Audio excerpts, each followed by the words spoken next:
తెలుస్తోంది. ఇప్పటికే నందినగర్ నివాసాన్ని సిట్ పూర్తిగా తమ ఆధీనంలోకి తీసుకున్న తర్వాత అక్కడ ఎలక్ట్రానిక్ ఎక్విప్మెంట్స్ అని కూడా అమర్చుకున్న తర్వాత వారికి కావాల్సినటువంటి ఏదైతే ఇంట్రాగేషన్ ప్రొసీజర్లో లేకపోతే సహజంగా విచారణ ప్రక్రియలో ఏదైతే విధానాలు అవలంబిస్తారో అవన్నీ కూడా గైడ్లైన్స్ని కూడా ఫాలో అవుతూ ఒక రూమ్ని సెలెక్ట్ చేసి దాన్ని విచారణ రూమ్గా మార్చేటువంటి ఆస్కారం ఉంది. పూర్తిగా నందినగర్ నివాసంలో ప్రస్తుతం ఉన్నటువంటి నాయకులందరినీ కూడా అక్కడి నుంచి తరలించబోతున్నారు. అయితే కేసీఆర్ విచారణ సందర్భంగా పెద్ద సంఖ్యలో ఇప్పటికే తెలంగాణ వ్యాప్తంగా కేసీఆర్ అభిమానులు బీఆర్ఎస్ పార్టీకి సంబంధించిన నాయకులు అందరూ కూడా తెలంగాణ భవన్ దగ్గరికి చేరుకుంటున్నారు. తెలంగాణ భవన్ నుంచి లేటెస్ట్ అప్డేట్స్ అందించడం కోసం మా ప్రతినిధి రాకేష్ ప్రస్తుతం భవన్ నుంచి సిద్ధంగా ఉన్నారు. రాకేష్, ఏం జరుగుతోంది భవన్ దగ్గర సిచ్యువేషన్ ఏంటి? ఇప్పటికే ఆల్వాల్ దాటారు కేసీఆర్ అని చెప్పి సమాచారంతో ఉంది. కేసీఆర్ వచ్చిన తర్వాత భవన్కి వస్తారా లేక నేరుగా నందినగర్ నివాసానికి వెళ్ళేటువంటి ఆస్కారం ఉందా?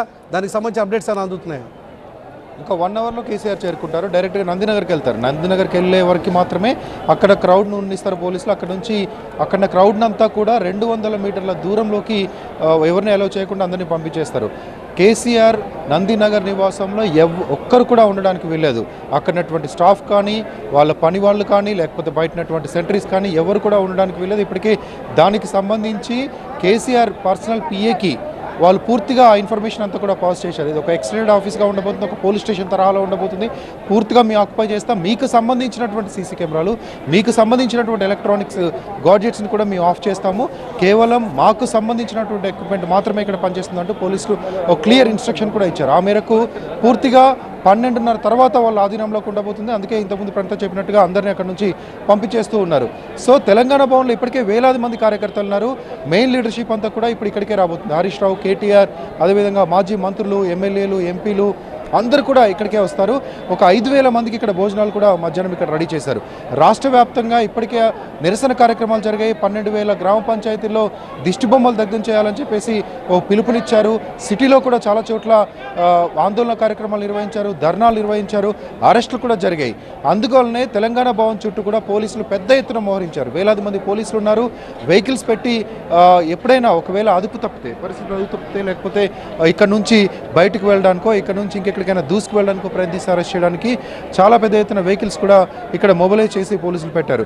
ఇక్కడటువంటి కార్యకర్తల కోసం స్క్రీన్స్ అరేంజ్ చేశారు, భోజనాలు అరేంజ్ చేశారు, దాంతోపాటు బయట చైర్స్ అరేంజ్ చేశారు, మైక్ సెట్స్ అరేంజ్ చేశారు. వచ్చేటువంటి లీడర్స్ ఎవరైనా మాట్లాడడానికి సపరేట్గా తెలంగాణ భవన్ బయటే ఒక మీడియా పాయింట్ కూడా అరేంజ్ చేశారు.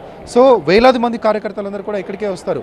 ఎట్లాగూ నందినగర్లో సిట్ విచారణ జరుగుతున్నంతసేపు 3 గంటల నుంచి అది ఎన్ని గంటలు జరిగినా ఆ సిట్ ఎంక్వైరీ జరుగుతున్నంతసేపు ఎవరు కూడా అక్కడ ఉండడానికి వీల్లేదు. కాబట్టి ఆ చుట్టుపక్కల ఎవరిని కూడా కార్యకర్తలను ఉండడానికి పోలీసులు ఆంక్షలు విధించారు. కాబట్టి లీడర్షిప్, కార్యకర్తలు, అభిమానులు అందరూ కూడా తెలంగాణ భవన్కి రానున్నారు. సిట్ విచారణ అయిపోయే వరకు ఇక్కడే ఉంటారు. సిట్ విచారణ అయిపోయిన తర్వాతే మళ్ళీ ఇక్కడ నుంచి నందినగర్ వెళ్తారు. నందినగర్లో సిట్ విచారణ తర్వాత కేసీఆర్ మెయిన్ లీడర్స్ ఎవరైతే ఉన్నారో వాళ్ళని కలుస్తాడు, ఎమ్మెల్యేలను కలుస్తారు. మిగతా వాళ్ళందరికీ కూడా బయటకు వచ్చి అభివాదం తెలిపి అందరినీ ఇళ్లకు వెళ్ళిపోమని చెప్పేటువంటి అవకాశం కనిపిస్తుంది. పోలీసులు ముందు జాగ్రత్తగా ఇక్కడ నుంచి ఫ్లెక్సీలు ఎక్కడెక్కడికైతే పెట్టారో ఇక్కడ నుంచి నందినగర్ వైపు, క్యాన్సర్ హాస్పిటల్ వైపు మొత్తం భారీ ఫ్లెక్సీలు అరేంజ్ చేశారు. అక్రమ కేసులకు, అక్రమ విచారణకు నిరసనగా ఈరోజు బీఆర్ఎస్ చేపట్టినటువంటి కార్యక్రమం అంటూ చాలా పెద్ద ఎత్తున ఫ్లెక్సీలు ఏర్పాటు చేశారు.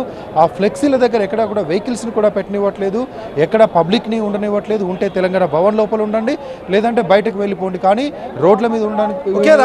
రాష్ట్ర వ్యాప్తంగా ఓవైపు ఇప్పటికే కేసీఆర్ ఈ విచారణని ఎదుర్కొంటున్న సందర్భంలో కేసీఆర్ విచారణ వ్యవహారాన్ని తప్పుపడుతూ బీఆర్ఎస్ నాయకత్వం ఇప్పటికే పెద్ద ఎత్తున నిరసన కార్యక్రమాలు జరుపుతోంది.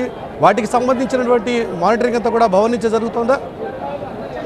మొత్తం భవన్ నుంచి జరుగుతుంది. భవన్లో మున్సిపల్ ఎలక్షన్స్ కోసం ఇప్పటికే ఒక వార్ టీమ్ని అరేంజ్ చేశారు, ఒక కోఆర్డినేషన్ కమిటీని అరేంజ్ చేశారు. ఆ టీమే దీన్ని కూడా మొత్తం పర్యవేక్షిస్తుంది. రాష్ట్రంలో ఎక్కడెక్కడ ఆందోళన కార్యక్రమాలు, నిరసన కార్యక్రమాలు జరిగాయి, ఇంకా జరగబోతున్నాయి, ఈరోజు సాయంత్రం వరకు జరుగుతాయి. కాబట్టి వాటిని మానిటరింగ్ చేసుకుండడంతో పాటు హైదరాబాద్లో ఎవరెవరిని అరెస్ట్ చేశారు, అరెస్ట్ చేసిన వాళ్ళని ఎక్కడెక్కడ పెట్టారు, వాళ్ళని ఎప్పుడు రిలీజ్ చేస్తున్నారు, మాజీ మంత్రుల్ని కొంతమందిని అరెస్ట్ చేశారు, ఎమ్మెల్యేలు కొంతమందిని బయటికి రాకుండా హౌస్ అరెస్ట్ చేశారు, ఓయూలో కొంతమంది లీడర్స్ని అరెస్ట్ చేశారు, చాలా మందిని పోలీసులు నిర్బంధంలోకి తీసుకున్నారు తెలంగాణ భవన్కి వస్తుంటే.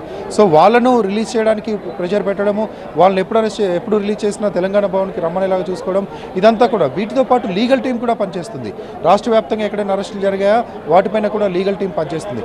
దాంతోపాటు కేసీఆర్తో పాటు ఇంతకుముందు ప్రణత చెప్పినట్టు అడ్వకేట్ని మాత్రమే అలౌ చేస్తామంటున్నారు. కానీ as per proceedings, supreme court guide lines మేరకు ఖచ్చితంగా ఇద్దరిని అలౌ చేయాలి, అడ్వకేట్ని అలౌ చేయాలి, పర్సనల్ ఫ్యామిలీ మెంబర్గా ఉన్నటువంటి ఒక వ్యక్తిని అలౌ చేయాలి. ఇద్దరిని కూడా 15 ఫీట్ల దూరంలో కూర్చోబెట్టాలి. అంటే ఎంక్వైరీకి సంబంధించినటువంటి క్వశ్చనియర్ వినిపించినంత దూరంలో, లేకపోతే గ్లాస్ డోర్ ఉంటే ఆ గ్లాస్ డోర్ బయట కనిపించేలాగా కూర్చోబెట్టాల్సినటువంటి అవసరం ఉంటుంది. దానికి ఒక గైడ్లైన్స్ ప్రొసీడింగ్స్ కూడా ఉన్నాయి. వాటి కోసం బీఆర్ఎస్ టీం పోలీసులతో మాట్లాడుతుంది, బీఆర్ఎస్ లీగల్ టీం మాట్లాడుతుంది, ఖచ్చితంగా అలౌ చేయాలని చెప్తుంది. కాబట్టి పోలీసులు అలౌ చేస్తారా చేయరా, ఒక్కరినే అలౌ చేస్తారా అనేది కొద్దిసేపట్లో తెలుస్తుంది. రాష్ట్ర వ్యాప్తంగా వైపు బీఆర్ఎస్ శ్రేణుల నిరసన కార్యక్రమాలు కొనసాగుతుంటే మరోవైపు ఇప్పటికే పెద్ద సంఖ్యలో కాన్వాయ్తో కేసీఆర్ నందినగర్ నివాసానికి చేరుకోవడానికి వస్తున్నారు. ఇప్పటికే ఆల్వాల్ దాటినారు. కొద్ది నిమిషాల క్రితం అల్వాల్ దాటిన తర్వాత ఆయన నేరుగా నందినగర్ నివాసానికి వస్తారు. భవన్లో మాత్రం పెద్ద సంఖ్యలో కార్యకర్తలు, నాయకులు అందరూ కూడా ఎదురు చూస్తున్నారు. ఇప్పటికే సిట్ పూర్తిగా నందినగర్ నివాసాన్ని పూర్తిగా తమ ఆధీనంలోకి తీసుకున్నారు. కొద్ది క్షణాల క్రితం అందుతున్న అప్డేట్స్ ప్రకారం కేసీఆర్ వస్తున్నటువంటి ఆ భారీ కాన్వాయ్ సికింద్రాబాద్ క్లబ్ కూడా దాటింది. సో సుమారుగా ఒక 15-20 నిమిషాల్లో నందినగర్ నివాసానికి కేసీఆర్ వచ్చేటువంటి ఆస్కారం ఉంది. కేసీఆర్ వచ్చే సమయానికి పూర్తిగా ఒకరిద్దరు కుటుంబ సభ్యులకు సంబంధించిన వ్యక్తులు తప్ప ఎవరిని కూడా నందినగర్ నివాసంలో ఉంచేటువంటి ఆస్కారం లేదు. అక్కడి నుంచి సిట్ పూర్తిగా తమ కార్యాలయంగా నందినగర్ నివాసాన్ని, కేసీఆర్ నివాసాన్ని మార్చుకునేటువంటి ఆస్కారం ఉంది. కేసీఆర్కి సంబంధించిన విచారణ, వాటికి సంబంధించిన అప్డేట్స్ మనం ఎప్పటికప్పుడు తెలుసుకుంటూ ఉన్నాం.